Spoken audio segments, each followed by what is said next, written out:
Isa siya sa rising star sa mundo ng mixed martial arts sa strawweight division. Pero ang dating two-time Philippine National Wushu champion na kilala bilang Thunder Kid ay isang taon na sideline para mag-rehab matapos ma-injure ang kanyang tuhod sa laban niya kontra Jeremy Miado. Pero imbis na sumuko at mapanghinaan ng loob, ay nagpursige siyang magpagaling para makabalik sa octagon ring. At noong November 3, 2023 ay muli niyang nakaharap si Miado pero this time ay siya na ang nanalo. Mga kada, ating ipagdiwang ang nakaka-inspire na kwento ni Lito Adiwang.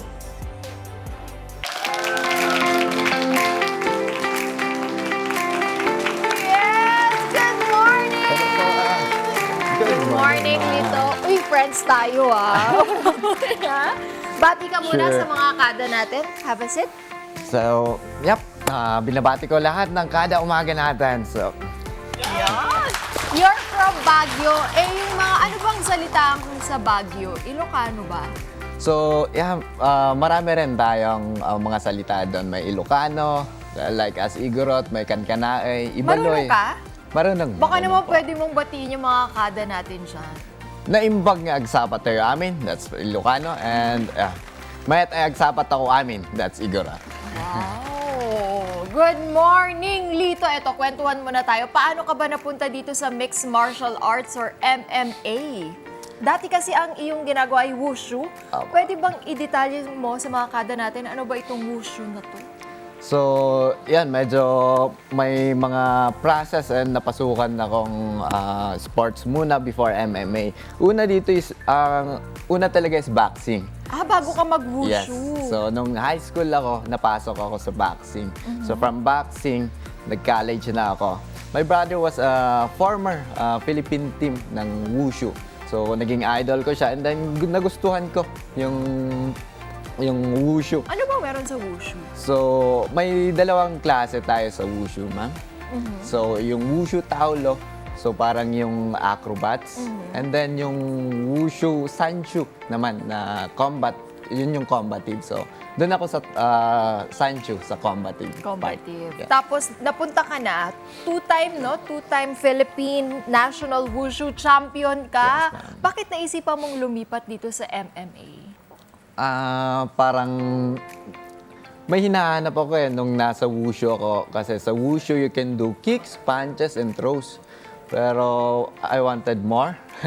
Kasi sa MMA, lahat yan, pati ground, nandun. You can submit the guy, you can punch the guy kung nasa ground na kayo. So, parang nandun yung excitement and fire ko.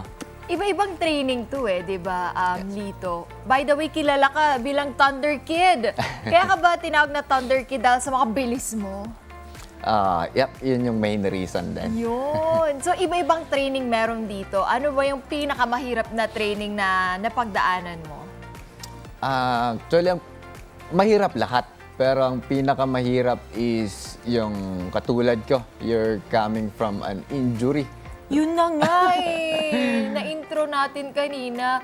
Bakit ka nga ba na-injured? At gaano katagal yung recovery nun? So, ayan, I was at the peak of my game. Tapos naglaban kami ni Jeremy Miado. Unfortunately, nung round 2, di ko alam biglang bumigay yung tuhod ko. And yun, after na-check, I had a complete torn ACL pala. Ouch! So, yan, talagang mahirap. ACL, matagal recovery niya na. More than, yan, sabi nga, complete is at least give it a 2 years. Lalo na sa amin na combative sports. Pero I was blessed na nakabalik ako kaagad. And then what happened? 2 years yung recovery mo or mabilis din? Less than 2 years? Less than. Kasi, Anong mga ginagawa mo nun? yan. Swimming, nakapagbigay talaga ng malaking recovery sa akin. Yung number 1 is swimming and then biking. So, yan. Yung mga light exercises na nagawa ko until unti-unti na nadagdagan ko na sa striking and weights. Bakit sabi nila importante na ikaw ay healthy physically, mentally, and emotionally pag nandito ka sa industriyang ito? super, super importante kasi etong sports na to is dapat nakafocus ka. Yan. Physically, mentally, emotionally. Kasi once na may isang mag-miss doon, out of focus ka. Or sa health man, magiging kapos ka sa laban, hindi ka makaka-perform, hindi mo mapapakita yung full potential mo. And it can even cause you a loss in the game. Bakit ito yung gusto mong pasukin? Bakit ito yung pinasok mo? Kasi bata ka pa lang eh, di ba? Nag-start ka sa boxing when you were in high school, tapos nag-wushu, tapos eto, MMA fighter. Bakit ito? Talagang dito ko na-visualize and nakita. Na-imagine ko yung sarili ko na once na ito ang gagawin ko, whatever the result may be, magiging masaya ako. And nung bata pa talaga ako, I was inspired by Manny Pacquiao. Nung pinapanood ko siya, doon nabuo yung fire ko na. One day, I want to become a fighter also and a champion. Kumusta naman ang buhay ng isang MMA fighter? Masyado bang busy? Masyado bang hectic ang isang buong araw dahil sa training? At kumusta kapag makikipaglaban ka? Gaano katagal ba yung preparation doon? So honestly, ang buhay ng isang fighter, eto, as a practitioner, mahirap talaga. Mahirap, maraming sacrifice. The keyword is marami kang magiging sakripisyo na dadaanan. Just like, if you're in training camp, syempre, medyo away ka muna sa family mo. You'll miss birthdays or lahat ng mga celebrations. So, yun ang isang sacrifice. And of course,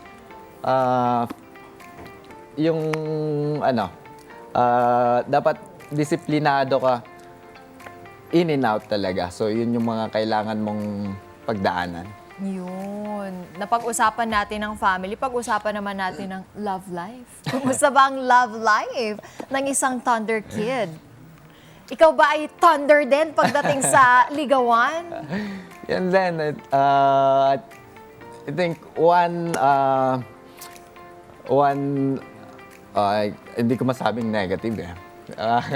Bakit? Anong meron? Kaya mo yan. Kailangan Ilabas mo yan, Thunder Kid. You really need to find a partner that will understand you well kung nandito ka sa larangan. So ngayon, you're single. Actually, I have a girlfriend. Oh, so kumusta? Siyempre, pag may nakapanood na ba siya ng laban mo? Yes. Oo naman. Pero yun nga lang, iba yan. Iba yung, eto, just like on my side, hindi kami laging magkasama or ano, kasi lagi akong, kung hindi nasa training, nasa ibang bansa. So medyo parang mahirap ang... LDR din. Mahirap ang magkipagrelasyon ng isang talagang athlete din. So, Athlete din siya. ay, hindi. Ano niya? Saang industry ba siya? She was nurse. Yes. Magkaiba. Parang naghanap ka talaga ng nurse para pag na-injured ka, may gagamot sa'yo. May alaga. May aalaga. Pero ano ba yung pinaka-memorable mo na fight na talagang yun yung maraming nabigay na lesson sa'yo na hindi mo makakalimutan? Dalawang memorable fights ko. Number one is yung debut ko sa Japan. Debut ko sa One Championship kasi parang nag-flashback yung mga sacrifice and hirap ko noon na I was just dreaming. Noon, years back, I was just dreaming that one day I'll become a One Championship athlete. And then nandun ako na blessed that I perform well. Napasaya ko yung crowd and lahat. So, yun yung isang memorable fight ko. Second is nung laban ko against Kawahara. Because that time, my mother just passed away and then pagkatapos nun, ilang weeks lang, a week after yata is, yun, laban ko kay Kawahara. And that time was ang hirap ng training. Yung pinagsabay ko yung pag-alaga sa nanay ko at sa training. So, mahirap yung time na yan. Pero, yan, I needed to think, positive and be strong na, di ba, yun yung sinabi ko sa isipan at sa sarili ko na once you pass this, parang doble ang panalo. Worth it oo. naman, di ba? And then, inalay ko talaga yun, yung fight na yan sa mother ko na I'll do this kasi pinagsasabay ko yung pag-aalaga sa kanya. Instead, naibigay ko lahat yung time ko sa kanya, pag-alaga. The other half is I'm training. So, kailangan, sayang yung half na yan kung hindi ko i-push through tong laban at manalo. So, yun talagang, Kung I need to hindi win. ibibigay ang best. Yes. Di ba? And congratulations. Thank you. Ngayong nalalapit na yung bagong taon, meron ka bang New Year's resolution o kaya meron ka bang idadagdag dyan sa bucket list mo? May bago ba tayong laban dyan? So, yeah, hoping and looking forward talaga ako na to get a title shot. So, that's the main goal for me, to get a title shot. Yun, hindi naman yan malayo. Talagang makukuha mo yan. Tanong ko lang, kasi dati may naging guest din kami dito na fighter din. Yes. Ano ba yung iniisip mo pag nandun ka na sa loob ng ring? Ano iniisip mo doon sa kalaban mo? Kasi nakita ko yung mga videos ang bibilis. Parang galit na galit ka. Ganun ba talaga yung emosyon mo? Or ganun lang yung nakikita natin, pero iba sa'yo pala? And para sa akin, every time na enter the ring or the circle, parang eto na yung moment ko, pakita lahat ng, yung kakayanan ko talaga. And then dito ko, yung art ko, the art, how I fight, how I showcase my skills in fighting. So, ganun na, yun yung lumalabas sa Pero akin. hindi galit? Hindi naman, hindi naman. Parang ano lang, more on respecting yung time na binuhos ko and sacrifices. So parang super fierce and yung tingin ko sa laban. So, It's an art din kasi. So Yes. gusto mo lang ipakita din yung talent at training, di ba, Yes, na yes. pinagpaguran. Hi mga Kanet 25! This is Emma Tiglao. For more Kada Umaga updates, just click the subscribe button and follow us on Net25 social media pages at Net25 TV and at Net25 Entertainment Facebook page.